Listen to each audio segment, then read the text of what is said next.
when I thought who would we like to invite on tonight, I thought let's invite somebody who I think is going to be one of the faces of 2021. Indeed. The man who wants to be our next Prime Minister. And the man who will be our next Prime Minister. Yeah. And I'm not talking about Sir Ed Davey either. We are talking about Sir Keir Starmer, who joins us now. Keir, very good evening to you. Welcome. We really appreciate you joining us this evening. Good evening, Iain, and happy Christmas to you and Jacqui and everybody else. Well, thank you very much. It's been quite a year for you, hasn't it? Because this time last year, we'd just gone through the general election. Nobody quite knew what was going to happen. And then 3-4 months later, you find yourself leader of the Labour Party. Yeah, I mean, what a year it's been for all of us.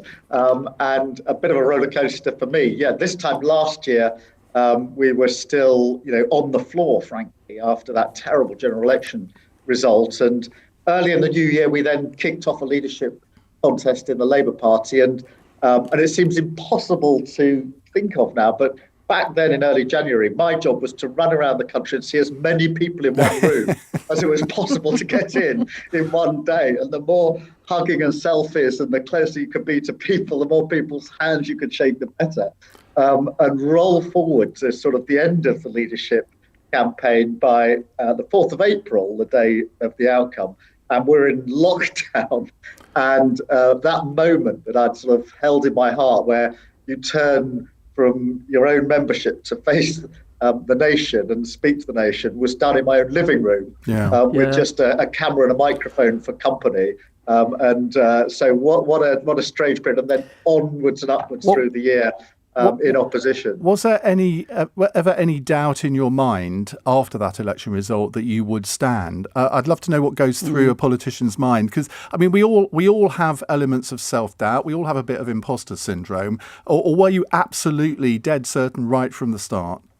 No, I took a few days after the election result to make my mind up, because it is a big thing. It's a huge responsibility, and there's no doubting after the general election result that there was an absolute mountain to climb. But once I'd made my mind up, I was then very determined we're going to run a very, very positive and strong leadership campaign and absolutely hit the ground running if we won in April to try to rebuild the Labour Party, rebuild trust in the Labour Party. Because in a sense, 4 years to the next election feels like a long time, but it's actually a very short time if you've lost an election as badly as we did last December. What's been the toughest thing you've had to do as leader of the Labour Party, Keir?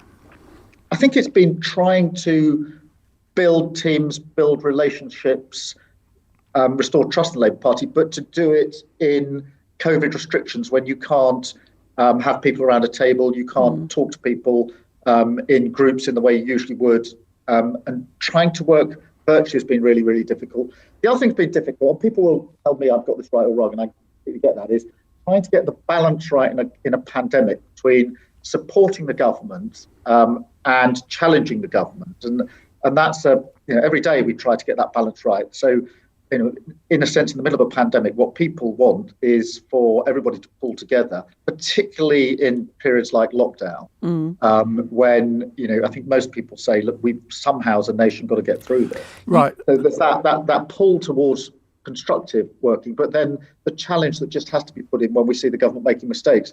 And that we've tried to get that balance right. And, I'm sure many people will say, well, sometimes you did, sometimes you didn't. But we that's what we're trying to do. Right. Let's have your 3 nominations for your People of the Year. I imagine the first one is Boris Johnson.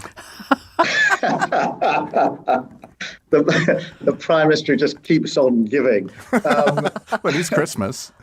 No, listen, my first one is a double ticket, which is Joe Biden and Kamala Harris, because the significance of what they've achieved this year in terms of winning the presidency and the vice presidency in America, which means so much, not just for America, but the sort of values of hope over fear, what this will do for global politics. And never forget, I think 4 of the last 5 American presidents have all had a double term. So to have done this in the way that they did, I think has been quite incredible. And it gives real hope, not just for the values, but for global politics. outward again in a more international way. Isn't And there that's just a shot in the arm for social democratic parties across Europe. Isn't there just a little bit of you that thinks, well, if I win the election in May 2024 and Donald Trump had won, he would be at the end of his second term. I could have had 6 months dealing with him. That would have been at least quite entertaining, wouldn't it? It would have been.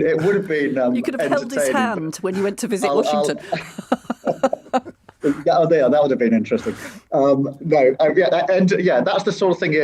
You can write little books and things about. But actually, look, I'll go for Joe and Kamala. Okay, your second when nomination. We win in 2024 Your second Sorry? nomination. Your second My nomination. second one. It's the care staff at Garden City Court Care Home in Letchworth. Now, in the time that I've been out to care homes a lot because of all the challenges care homes have had during the pandemic. And actually, my sister works in a care home, so it's quite a personal thing as well.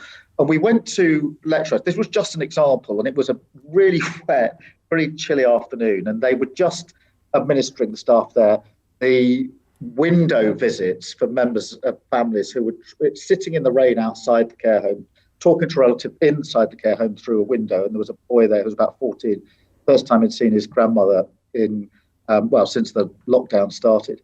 But then I spoke to the care home staff, an incredible bunch of people, and they taught me through what it was like. And the particular thing that stuck in my mind was they had an outbreak of COVID in their care home, and all of the staff were told by the management, understandably, look, if you don't want to work in that part of the care home, we'll make other arrangements.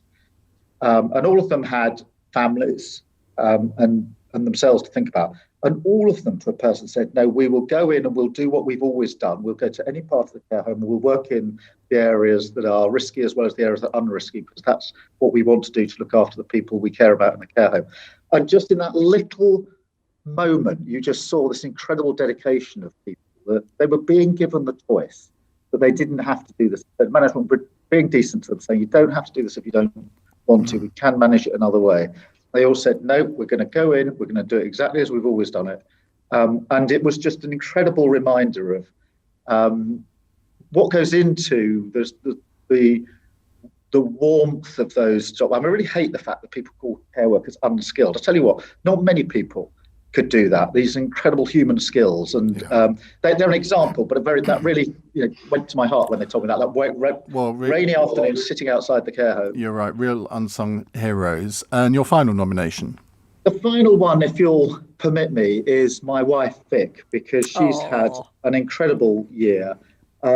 Because her husband decided to run for leadership of the Labour Party, and that brings great challenges and obviously a change to our lives.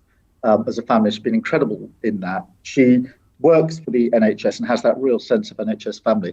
But most important, I think, this year, because during the leadership campaign, she lost her mum, and it was really, really tough. It was an accident. It was unexpected. She's incredibly close to her mum.